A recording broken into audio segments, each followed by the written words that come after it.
Entendeu? Entendi, Mauro. Muito obrigada.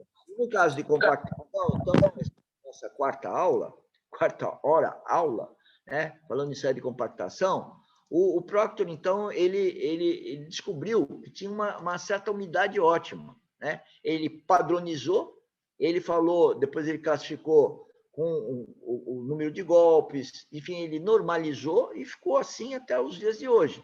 Internacionalmente tem um jeito de classificar. Tem algumas diferenças, viu, se você comparar internacionalmente, com o tamanho do soquete, às vezes é um pouco diferente, tamanho do cilindro e tal, mas são coisas laboratoriais.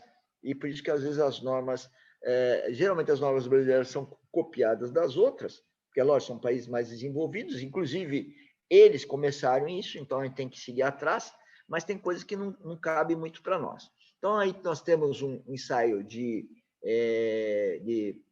teor de umidade, desculpa, de Proctor normal, e o que eu quero chamar a atenção, uma coisa muito importante para você gravar, é que esse pontinho aqui chamado umidade ótima, que é onde que você tem a maior densidade, grava isso, cara, grava isso. No ótima por quê? Maior densidade. O que é a maior densidade? Os grãozinhos mais imbricadinhos lá um com o outro. Por que é bom isso? Porque dá resistência para o solo. Por que é bom isso? Porque a compressibilidade é menor.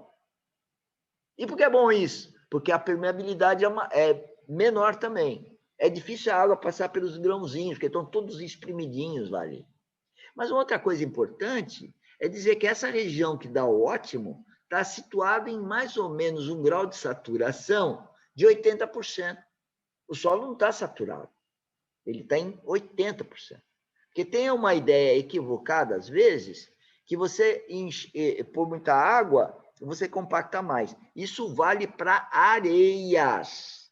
Areias. E areias não têm, às vezes, um comportamento como esse. Tem, às vezes, no laboratório que a gente se diverte com isso.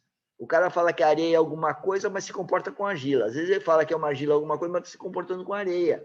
Isso é mais importante. Esse tchan da mecânica dos solos, que ela vai usar ensaios de caracterização, de compactação, para ter indicativos, mas o importante é você saber, eu estou diante de um comportamento de uma argila, eu estou diante de um comportamento de uma areia. Diante de qual comportamento que eu estou? É essa que é a coisa interessante para a gente poder, então, começar a entender o que nós estamos querendo tratar aqui de mecânica dos solos. Porque isso, entender mecânica dos solos é entender mecânica dos solos. A hora que você for praticar engenharia geotécnica, aí que essa base é importante. Por isso que eu associei mecânica dos solos na aula de ontem com o Espírito Santo. O Espírito Santo, em tese, ele está lá passivão, mas a hora que você põe em ação, em atividade, ele, pum, conecta. E a mecânica dos solos também. A hora que você aprende mecânica dos solos, fica uma coisa meio boba, ali escondida de conhecimento. Mas a hora que você vai fazer geotecnia, ela, pum, aparece e você começa a entender os mecanismos. Muito bom.